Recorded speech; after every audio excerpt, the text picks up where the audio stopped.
மனிதானே மகத்தானவன், மனிதானே மகத்தானவன், மனிதானே மகத்தானவன். வணக்கம். பதிவுக்கு போகிறதுக்கு முன்னாடி இது வரைக்கும் நம்ம சேனல் சப்ஸ்கிரைப் பண்ணலைன்னா சப்ஸ்கிரைப் பண்ணுங்க.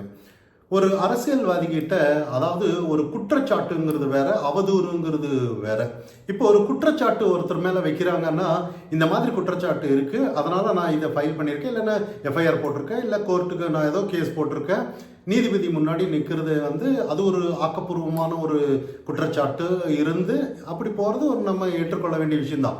இதெல்லாம் தாண்டி பொதுவுமா ஏதோ ஒருத்தர் சொல்கிறாரு, அவர் சொல்லிட்டாருங்கிறதுக்காக ஊரில் இருக்கிறவங்க எல்லாம் ஒட்டு மொத்தமாக எதுக்கு பேசுகிறோன்னு தெரியாமல் அவர் சொல்லிட்டாரு அதனால் நானும் பேசினேன் அப்படின்னு சொல்கிறது அவதூறுன்னு நம்ம பார்க்கணும். எதை நீங்கள் மீன் பண்ணி சொல்கிறீங்கன்னா, நம்மளை மேலே ஒரு குற்றச்சாட்டு வச்சுருக்காங்க, இந்த மாதிரி சொத்து வாங்கியிருக்கிறாரு, எல்லாருக்கும் தெரியும்னு நினைக்கிறேன், டீட்டெயிலாக போக வேண்டிய அவசியம் இல்லை. ஆனால் இந்த இடத்துல நம்ம பார்க்க வேண்டிய விஷயம் என்னென்னா, ஒருத்தர் சொல்லிட்டாரு, இப்போ அதை நிரூபணம் அதுக்கு அண்ணாமலை அவர்கள் பதில் சொல்லிட்டாரு, இந்த மாதிரி நான் இப்படி வாங்கியிருக்கேன் அப்படின்னு சொல்லிட்டாரு. இப்போ இன்னொரு கேள்வி என்னன்னா, ஏன் அவர் சொல்லணுன்ற மாதிரி. இப்போ ஒரு அரசியல்வாதி, இப்போ சாதாரண ஒரு கவுன்சிலரோ இல்லை யாராவது ஒரு அரசியல்வாதி ஒரு ஆட்சிக்கு வந்ததுக்கப்புறம், அவர் ஒரு பதவிக்கு வந்ததுக்கப்புறம் அவர்கிட்ட கேட்கறதுல ஒரு நியாயம் இருக்கு. ஏன்னா அவர் ஒரு பப்ளிக் ஆஃபீஸுன்னு நம்ம பார்க்கணும். அப்போ அவர்கிட்ட நம்ம கேட்கறதுக்கு உரிமை இருக்கு. அவர் எப்படி நம்ம கிட்ட ஓட்டு கேட்கிறாரோ அதே மாதிரி நம்ம அவருக்கு ஓட்டு போட எப்படி உரிமை இருக்கோ நம்ம கேட்கறதுக்கு உரிமை இருக்குன்னு நம்ம பார்க்கணும். அப்போ இந்த இடத்துல அண்ணாமலை கிட்ட இந்த விஷயத்த கேட்கும்போது நிறைய பேர் அவதூறு சொல்லும்போது ஏன் இந்த மாதிரி சொல்ல வேண்டிய அவசியம் என்ன அப்படின்னு தான். இப்போ அந்த மாதிரி அது நிஜம். ஆனால் இந்நேரம் குற்றவாளி இல்லைன்னா ஏதாவது ஒன்று வந்திருக்கணும், கோர்ட்டில் வந்திருக்கணும், ஏதாவது ஒன்று பண்ணணும், இல்லை ஃபாலோ பண்ணணும் தானே. அவர் அவதூறு அதாவது குற்றவாளி வக்கீல் கேஸுன்னு இந்நேரம் அலைஞ்சிருக்கணும். இதுதான் நம்ம பார்க்கணும். அப்படி இல்லைன்னா இதை முழுக்க அவதூறுன்னு தான் நம்ம பார்க்கணும். ஆனால் இப்படி எல்லாம் அவதூறு எல்லாம் ஒருத்தருக்கு அவதூறு சொல்லிட்டோம் அப்படின்னு சொன்னால் அது மக்கள் மத்தியில் ஒரு பப்ளிக்கில் ஏதோ ஒரு பேச்சு பொருளாகி மதிப்பு குறையும் நம்ம பார்க்குறோம். யாருக்கு மதிப்பு குறையும்னா, இப்போது அரசியல்வாதி இப்போ பல கட்சி தாவி ஒரு கட்சி ஒரு கோட்பாடு இல்லாமல் ஒரு கொள்கை இல்லாமல் நிறைய இருக்கிறாங்க பாருங்க. அவங்களுக்கு வேணும்னா இது வீழ்ச்சியாக இருக்கலாம். ஆனால் இன்னைக்கு தேசமும் தெய்வீகம் அப்படின்னு சொல்லி ஒரு நேர்மையான ஒரு ஆஃபீஸராக இருந்து ஒரு போலீஸ் அதிகாரியாக இருந்து எந்த ஒரு கை நீட்டி எந்த ஒரு காசு வாங்காமல் இந்த மாதிரி ஒருத்தர் வரும்போது உண்மையிலேயே இந்த மாதிரி அவதூறெல்லாம் எதுவுமே செய்யாதுன்னு நம்ம பார்க்கணும். ஏன்னா இவங்களுக்கு வளர்ச்சி தான் இருக்கும். ஆனால் நிறைய பேர் இங்கே கேள்வி கேட்கலாம், இந்த மாதிரி அண்ணாமலை கிட்ட இந்த மாதிரி அவதூறு கேட்டாங்களே, ஏன் மேலிடம் எல்லாம் எதுவும் பேசுறது இல்லையா, ஏன் இப்படி பண்ணிட்டாங்க, அவர் பேர் ஏதோ ஒன்று வரும். ஆனால் இன்னைக்கு மேலிடத்துலேயே இப்போ மோடி அவர்கள் எடுத்துக்கலாம். மோடி மேலே இல்லாத அவதூறா நிறைய பாருங்களேன். இப்போ விலை உயர்ந்த ஆடையை அடைவார், நிறைய ஊர் சுற்றுறாரு, நிறைய அவதூறுகள் ஒன்றா ரெண்டா நம்ம சொல்லிட்டே போகலாம். ஏதாவது இப்போ மோடி மேலே ஏதாவது ஆக்ஷன் எடுப்பாங்களா பாஜக? அப்படிதான் நம்ம இன்னைக்கு கவனிக்கணும். ஏன்னா ஒருத்தர் உயர்ந்துட்டு இருக்கும்போது கண்டிப்பாக அவதூறுன்னு கண்டிப்பாக வரும். இல்லை தமிழக அரசியலில் சீக்கிரமாக இளைஞர்கிட்ட ஒரு சேஞ்சஸ் வந்திருக்குன்னு நம்ம பார்க்கணும். அதுவும் பார்த்தோன்னா சாதாரண ஒரு புரிதல் இல்லாமல் வந்தது இல்லை. ஏன்னா ஒரு அரசியல்வாதி ஒரு புள்ளி விவரத்தோட எல்லாம் இந்த மாதிரி இருக்குது, நம்மளோட தமிழகம் இப்படி இருக்குது, வளர்ச்சியில் இப்படி இருக்குது, எஜுகேஷன் இப்படி இருக்குது, நிறைய இன்னைக்கு பாருங்கள் 2 கட்சிகளும் நீட்டுக்கு எதிராக இருக்காங்க. ஆனால் நீட்டுக்கு ஆதரவாக ஸ்டாண்டர்டாக அண்ணாமலை இருக்கிறாரு, அதாவது பாஜக இருக்குது. சாதாரண விஷயம் கிடையாது. இன்னைக்கு அதே மும்மொழி கொள்கைக்கு அவங்க எதிராக இருக்காங்க, நம்ம ஆதரவாக ஹிந்தி வரணும் அப்படின்னு நம்ம பார்க்குறோம். ஏதாவது எக்ஸ்ட்ரா ஒரு மொழி வேணும்னு நம்ம எதிர்பார்க்குறோம். இதெல்லாம் இந்த மாதிரி ஒரு ஸ்டாண்ட் எடுக்கிறதுங்கிறது சாதாரண விஷயம் கிடையாது. ஆனால் இன்னைக்கு ஒட்டு மொத்தமாக தமிழகத்தில் நேற்று ஒரு கட்சி ஆரம்பித்தாலும் கூட பிஜேபி எதிர்க்கணும். அப்போது பிஜேபி எதிர்த்தாதான் இங்கே கட்சி நடத்த முடியுங்கிற ஒரு சின்ன ஒரு கான்செப்ட் இங்கே இருக்குது.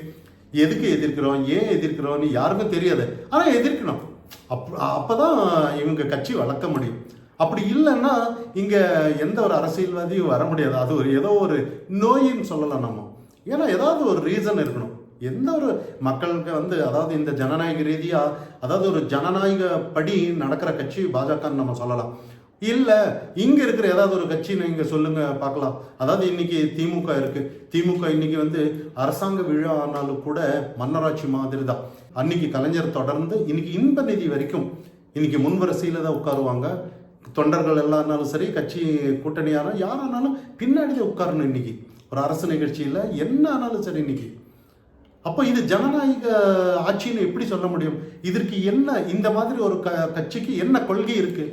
இப்போ இதே கட்சி இவங்க எல்லாம் என்ன கேட்குறாங்கன்னா, டிவிகே தாவேக்காவுக்கு என்ன கொள்கை தெரியும் அப்படின்னு கேட்குறாங்க. இவங்களுக்கு கேட்கறதுக்கு என்ன ஒரு ரைட்ஸ் இருக்குன்னு நம்ம பார்க்கணும். இவங்களதுல என்ன கொள்கை இருக்கு? திராவிட மாடல் அப்படின்னு சொன்னோம்னா ஒவ்வொருத்தரும் ஒரு மாடல் சொல்லுவாங்க. உதயநிதி ஒரு மாடல் சொல்லுவார், ஐயா முதல்வர் அவர்கள் ஒரு திராவிட மாடல் விளக்கத்தை சொல்லுவார், கூட்டணியில் இருக்கிற திருமாவளவன் ஒரு விளக்கத்தை சொல்லுவார். நல்லா யோசிச்சு பாருங்க. இன்னைக்கு வந்து முழுக்க முழுக்க வந்து ஒரு மன்னராட்சி, ஒரு ஏன்னா பாசிசம் அப்படின்றாங்க பாருங்க. பாசிசங்கிறது என்னன்னா ஒரு கட்சி மேலே எதிர் கருத்து சொல்லிட்டேன்னா அடக்குமுறை பண்ணுறாங்க பாருங்க, அதுதான் பாசிசம்னு சொல்லணும். இப்போ ஏர்போர்ட் மூர்த்தி எடுங்க, ஏதாவது எல்லாம் வீடியோ பார்த்துருப்பீங்க. இப்போ குண்டர் சட்டம் அவர் மேலே பாஞ்சிருக்கு, அவர் என்ன செஞ்சிருக்கிறாருன்னு நமக்கு கேள்வி கேட்கணும்.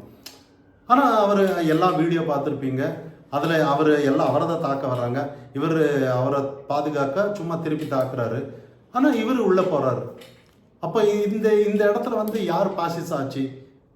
அப்போ இதெல்லாம் வந்து இன்னைக்கு மக்கள்கிட்ட வந்து ஒரு கேள்வி. இன்னைக்கு வந்து இளைஞர்களானாலும் சரி எல்லாருமே கேள்வி கேட்க ஆரம்பிச்சிருக்காங்க.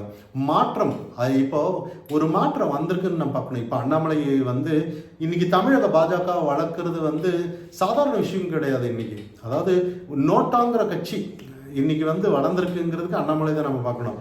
இது ஏன் வேகமாக வளர்ந்துச்சு, இது இவ்வளோ சீக்கிரமாக வளர்ந்துருக்க கூடாதே அப்படின்னு சொன்னோன்னா இன்னைக்கு மூளை இல்லைன்னு தான் நம்ம பார்க்கணும். ஏன்னா இன்னைக்கு தாவேக்கா கழகம் பின்னாடி ஏன் அந்த அளவுக்கு ஓடுறாங்க? ஏன்னா இன்னைக்கு வந்து நம்ம எதிர்கருத்து கூறலாம், மாறுபட்ட கருத்தில் தாவேக்காவுக்கும் நமக்கும்.